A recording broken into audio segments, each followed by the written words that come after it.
Wildcats, your daily podcast on the Arizona Wildcats, part of the Locked On Podcast Network, your team every day.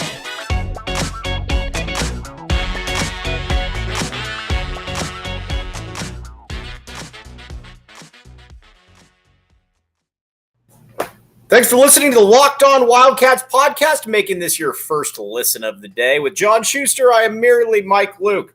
All right, Shu, U of A basketball's over, U of A football's over. That means that we're going to talk some NBA and what's going on. Phoenix Suns. Round 2 starts tomorrow. DeAndre Ayton's on the Phoenix Suns. They're going to be playing the Dallas Mavericks. What are your initial thoughts of this series? My initial thoughts is that Ayton is going to be important in this series, and I know you hate comparisons, but I'm going to throw one out there. I know this is very difficult on you.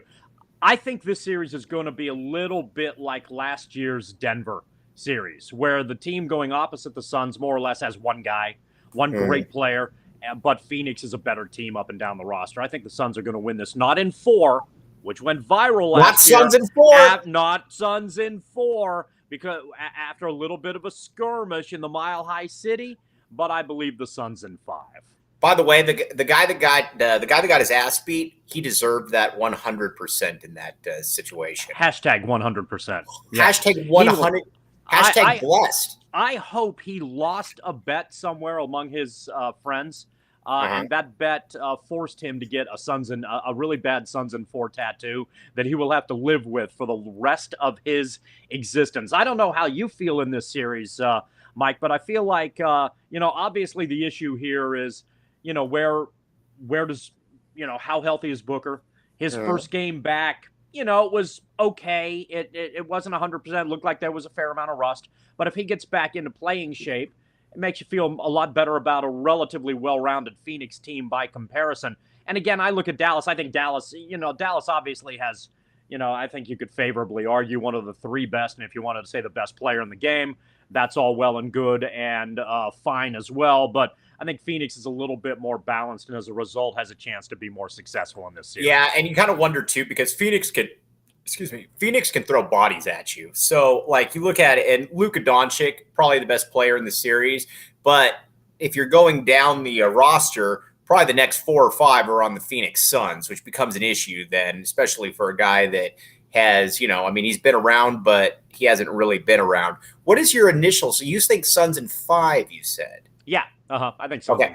So now the Booker's back, does Ayton go back to getting about 5 shots a game, or what would you see? Well, I would hope that I would hope they'd be a little bit more well-rounded than that.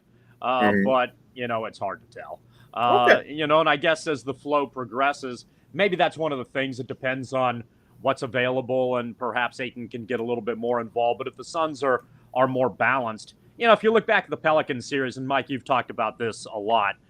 You look at these types of things where it's a matchup game, and everything's a matchup game. It's not very complicated to say that, but the Pelicans provided a couple interesting areas that caused problems for the Suns that went just a little bit more deeper than Booker was injured, which is obviously a big deal.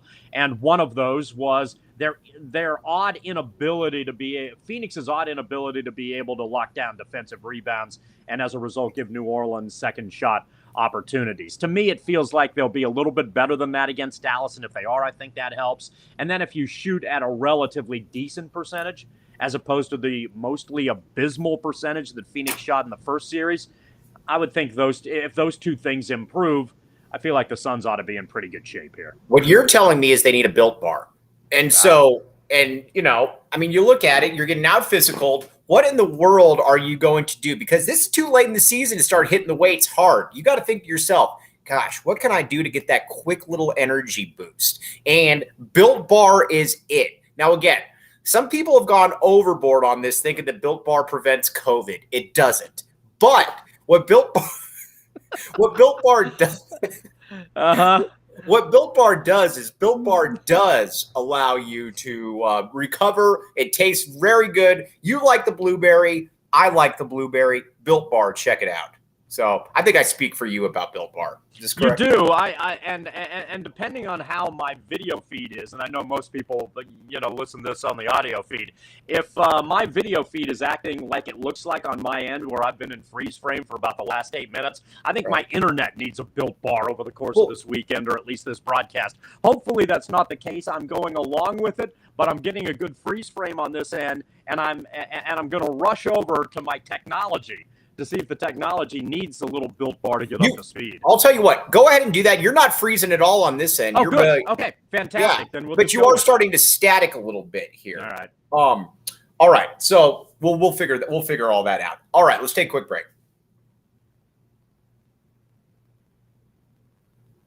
Thanks for keeping it locked on Wildcats. Are you still frozen? I'm still frozen, and I'm not a princess.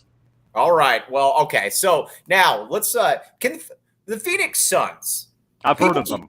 People keep asking me. They're like, "Well, what do you mean that the Phoenix Suns are a cursed franchise?" They are a cursed franchise. I believe that something will happen here, and I don't know what it will be. Now, I thought it was probably going to be Devin Booker early on. I'm like, "Oh, great! He hurts his hamstring, and now he's out for the he's out." Well, he's back, which leads to any other. A plethora amount of possibilities, all of which are negative in my mind. So it'll be interesting to see what exactly plays out there, Schuster. Okay, query, Mike Luke. Who has asked you why the Suns are a cursed franchise? Because whoever it is hasn't been paying a whole heck of a lot of attention to the history of the Phoenix Suns.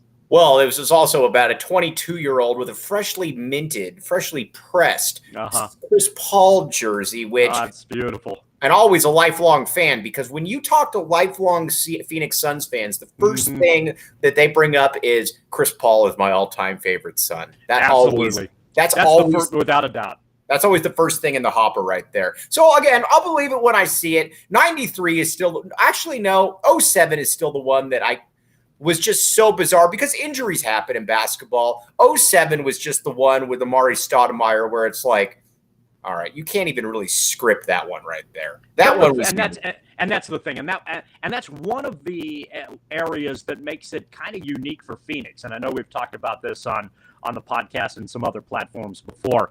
The rarity in that 07 series is that it wasn't a bad call or it wasn't injuries that cost a team a legitimate championship, but it was the very league that they played in that didn't use common sense in an obvious situation and hurt the wrong team, and as a result allowed San Antonio, which was the team, which with a player on that team that caused the problem. They allowed San Antonio to have the advantage in a series that Phoenix was going to win, and Phoenix was going to get over the hump, and then Phoenix was absolutely going to do exactly what San Antonio did in the finals. That was, and that's what makes that one interesting. To me, there's a lot of weird play here, weird play there, stuff on the field. The Red Sox went through a bunch of cursy things as well. Lots of quote-unquote cursed franchises have.